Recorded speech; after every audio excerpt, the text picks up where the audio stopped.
دو نبیوں میں اختلاف ہوا، بات لڑائی تک پہنچ گئی، ہاتھا پائی تک پہنچ گئی. سمجھ رہے بات کہ نہیں؟ وہ نبی ہے موسیٰ و ہارون علیہ السلام، اور دونوں بھائی ہیں. دونوں کیا ہیں؟ صحابہ بھی آپس میں کیا تھے؟ بھائی بھائی تھے. موسیٰ و ہارون علیہ السلام بھی دونوں کیا تھے؟ بھائی تھے. غلط فہمی پیدا ہوگی. کیا ہو گیا؟ غلط فہمی پیدا ہو گئی. موسیٰ علیہ السلام کوہ طور پر گئے اور اپنے بھائی ہارون علیہ السلام کی ڈیوٹی لگا کر گئے. قوم کا خیال کرنا ہے، میں نے بڑی محنت سے کھینچ کر ان کو توحید کی طرف لایا ہوں. دوبارہ کہیں شرک کے دلدل میں نہ پھنس جائیں. میں جا رہا ہوں، میرے پیچھے قوم تمہارے حوالے. جب موسیٰ علیہ السلام واپس آئے، کافی عرصہ وہاں لگ گیا کوہ طور پر. جب واپس آئے تو دیکھا کہ قوم جن کو بڑی محنت سے توحید پر لگایا تھا، ان میں سے بہت سے لوگ بچڑے کی عبادت کر رہے تھے. کیا کر رہے تھے؟ بچڑے کی عبادت کر رہے تھے. قرآن کے الفاظ ہیں کہ موسیٰ علیہ السلام کو غصہ آ گیا. اور غصہ آ گیا کیوں آ گیا؟ کہ قوم گمراہ ہو گئی ہے. غصہ آ گیا. سمجھ یہ لیا کہ شاید میرے بھائی ہارون نے سمجھانے میں کوئی کسر چھوڑ دی، شاید کوئی کوتاہی کر دی ہے تبلیغ میں، صحیح طرح سے تبلیغ نہیں کی، اس لیے یہ بچڑے کے پجاری بن گئے. موسیٰ علیہ السلام کے ہاتھ میں تختیاں تھیں، غصے سے تختیاں ادھر دے ماری اور اپنے بھائی کو سر سے بھی پکڑ لیا، داڑھی سے بھی پکڑ لیا. سر اور داڑھی دونوں بال پکڑ کر اپنی طرف کھینچا. قرآن کے الفاظ ہیں لا تأخذ بلحیتی ولا براسی. او بھائی میری بات تو سنو، میرا سر چھوڑو، میری داڑھی چھوڑو، میری بات تو سنو. موسیٰ علیہ السلام پورے غصے میں ہیں. اب بتائیں قصور کس کا ہے؟ بتائیں کس کا قصور ہے؟ لاجک تمہاری لاجک ہم مانیں گے. بتاؤ موسیٰ و ہارون میں سے کون حق پر تھا؟ کون حق پر تھا؟ دونوں. کون حق پر تھا؟ کون صحیح تھا؟ کون صحیح تھا؟ دونوں صحیح تھے. موسیٰ علیہ السلام کیوں صحیح تھے؟ انہوں نے یہ سمجھا کہ شاید ہارون علیہ السلام سے کوئی کوتاہی ہوگی، انہیں چاہیے تھا قوم کو سنبھالتے. اور ہارون علیہ السلام کیوں صحیح تھے؟ کہ انہوں نے کوتاہی کی نہیں تھی. کیا بات درمیان میں آ گئی جو اختلاف کا سبب بنی؟ کیا تھی وہ؟ اسے کہتے غلط فہمی. کیا تھی؟ اگر دو نبیوں کے درمیان غلط فہمی بن سکتی ہے تو کیا دو صحابہ کے مابین غلط فہمی نہیں بن سکتی؟ بن سکتی ہے نا. اس غلط فہمی کی بنا پر موسیٰ علیہ السلام ہاتھ بھی اٹھا لیتے ہیں، بھائی پر ہاتھ اٹھا لے کہ نبی پر ہاتھ اٹھاتے ہیں، پھر بھی موسیٰ علیہ السلام کو قصوروار ٹھہرایا جا سکتا نہیں. اسی طرح نبی کریم صلی اللہ علیہ وسلم کے پیارے صحابہ انسان ہونے کے ناطے غلط فہمی کی بنا پر دونوں کا جذبہ بہت اچھا ہے، دونوں اپنی اپنی جگہ پر بالکل ٹھیک ہے. سمجھنے سمجھانے کی غلطی ہے. غلط فہمی پیدا ہو گئی کہ شاید اس نے یہ صحیح نہیں کر رہا، صحیح راستہ یہ ہے. دوسرا سمجھ رہا ہے کہ نہیں یہ صحیح نہیں کر رہا، صحیح راستہ یہ ہے. اس بنا پر اختلاف ہو گیا ہے. دونوں حق پر ہیں. اور نبی کریم صلی اللہ علیہ وسلم نے تو اپنے فرامین میں بشارتیں دے کر یہ بات واضح کر دی ہے دو ٹوک انداز میں کہ صحابہ کرام کے بارے میں کبھی بھی کوئی برا نہیں سوچا جا سکتا. دونوں طرف کبار صحابہ کرام ہیں. سیدنا علی رضی اللہ عنہ کے ساتھ بھی بڑے بڑے کبار صحابہ، سیدنا معاویہ رضی اللہ عنہ اور سیدہ عائشہ صدیقہ رضی اللہ عنہ کے ساتھ بڑے بڑے کبار صحابہ. دونوں گروہوں کا ایک ہی مطمع نظر ہے. نبی کریم صلی اللہ علیہ وسلم کے فرمان کے الفاظ ہیں میری امت کے دو عظیم الشان گروہوں میں اختلاف ہو جائے گا. عظیم الشان.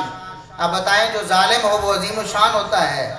فئتین عظیمتین من المسلمین. میری امت کے دو بڑے عظیم الشان گروہوں میں اختلاف ہو جائے گا. اور فرمایا دعواہما واحد. دونوں کا مدعا ایک ہوگا، دونوں حق چاہتے ہوں گے، حق تلاش کر رہے ہوں گے دونوں، لیکن دونوں کا زاویہ نظر الگ ہو جائے گا. فرمایا اول الطائفتین بالحق. دونوں گروہ حق پر ہوں گے، ایک حق کے زیادہ قریب ہوگا. کسی کو بھی نبی کریم صلی اللہ علیہ وسلم نے باطل پر قرار نہیں دیا.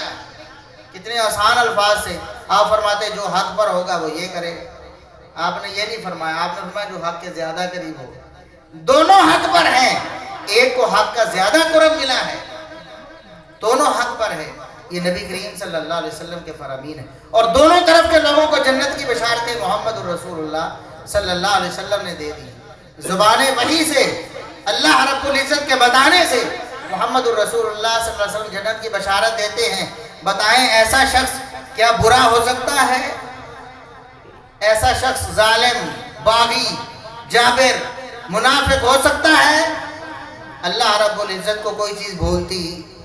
علام الغیوب ہے، ماضی کو بھی جانتا ہے، حال کو بھی جانتا ہے، مستقبل کو بھی جانتا ہے. اللہ رب العزت کو سارے بندوں کے سارے اعمال اس کے سامنے ہیں. اللہ کو یہ بھی پتا تھا انہوں نے بعد میں کیا کرنا ہے، پھر بھی اللہ رب العزت نے رضی اللہ عنہم ورضوا عنہ، رضامندی کے سرٹیفکیٹ دیے. لہٰذا جو پروپیگنڈا جھوٹا ان کے حوالے سے کیا جاتا ہے وہ قرآن کی بھی نفی ہے، محمد الرسول اللہ صلی اللہ علیہ وسلم کے فرامین کی بھی نفی ہے. سیدنا معاویہ رضی اللہ عنہ کے حوالے سے طوفان بدتمیزی کھڑا کیا جاتا ہے. محمد الرسول اللہ صلی اللہ علیہ وسلم نے زبان نبوت سے ارشاد فرمایا، صحیح بخاری میں 2 جگہ پر حدیث موجود ہے، اول جیش من امتی یغزون البحر قد اوجبوا. فرمایا سب سے پہلا بحری غزوہ کرنے والا لشکر سارے کے ساروں کو اللہ نے جنت الاٹ کر دی ہے. حالانکہ نبی کریم صلی اللہ علیہ وسلم کے دور کے بعد، ابو بکر صدیق رضی اللہ عنہ کے دور کے بعد، عمر فاروق رضی اللہ عنہ کے دور کے بعد، سیدنا عثمان غنی رضی اللہ عنہ کے دور میں یہ غزوہ ہونا تھا، لیکن اللہ رب العزت نے زبان نبوت سے بشارت پہلے نازل فرمائی. اور صحیح بخاری کے الفاظ ہے کہ وہ غزوہ لوگوں نے معاویہ بن ابی سفیان رضی اللہ عنہ کی سپہ سالاری میں کیا. جب ایک ایک فوجی، ایک ایک کارکن جنتی ہے تو جو سپہ سالار ہے اس کی فضیلت کا کیا عالم ہوگا. اور اللہ کے رسول صلی اللہ علیہ وسلم نے دوسرے مقام پر ام حرام رضی اللہ عنہ کے گھر میں سوئے ہوئے تھے، بیدار ہوئے تو مسکرانے لگ گئے. ام حرام رضی اللہ عنہ سوال کرتی، اللہ کے رسول ما ضحکا کا، کون سی چیز آپ کو ہنسا رہی ہے؟ خوشی کی بات ہمیں بھی تو بتائیے.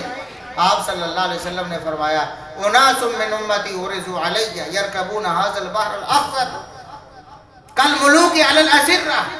میری امت کے وہ لوگ جنہوں نے پہلا غزوہ باہر کرنا ہے، اللہ رب العزت نے مجھے جنت میں بادشاہوں کی طرح تختوں پہ ٹیکے لگائے دکھا دیا ہے.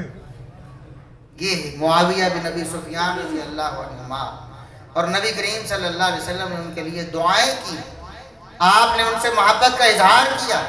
اور ایک موقع پر تو صحابی ارباز بن ساریہ رضی اللہ عنہ کہتے ہیں کہ نبی کریم صلی اللہ علیہ وسلم کو میں نے دیکھا، سحری کے وقت آپ صحابہ کو بیدار کر رہے تھے. سحری کے وقت فرما رہے تھے ہلموا الی الغداء المبارک، اور سحری کا کھانا بڑا مبارک ہوتا، برکت والا، رہ نہ جانا، اٹھو اور سحری کرو. اور اس وقت میں نے محمد الرسول اللہ صلی اللہ علیہ وسلم کو سنا، آپ سیدنا معاویہ بن ابی سفیان کا نام لے کر دعائیں کر رہے تھے. نبی پاک صلی اللہ علیہ وسلم جس کے لیے سحری کے وقت دعائیں کریں، یہ عظیم الشان شخصیات، صحابہ کرام سارے کے سارے قابل احترام، اہل بیت سارے کے سارے قابل احترام ہیں. کسی کے احترام میں کمی کرنا، کسی کی گستاخی اور توہین کرنا، یہ ایمان لیوا ہے. انسان کا ایمان چلا جاتا ہے، رخصت ہو جاتا ہے، دنیا میں بھی عبرت کا نشان بن جاتا ہے، آخرت میں بھی دوزخ کا ایندھن بن جائے گا. اللہ رب العزت سے دعا ہے کہ اللہ رب العزت ہمیں صحابہ کرام اور اہل بیت کا مکمل احترام کرنے کی توفیق عطا فرمائے. وآخر دعوانا الحمدللہ رب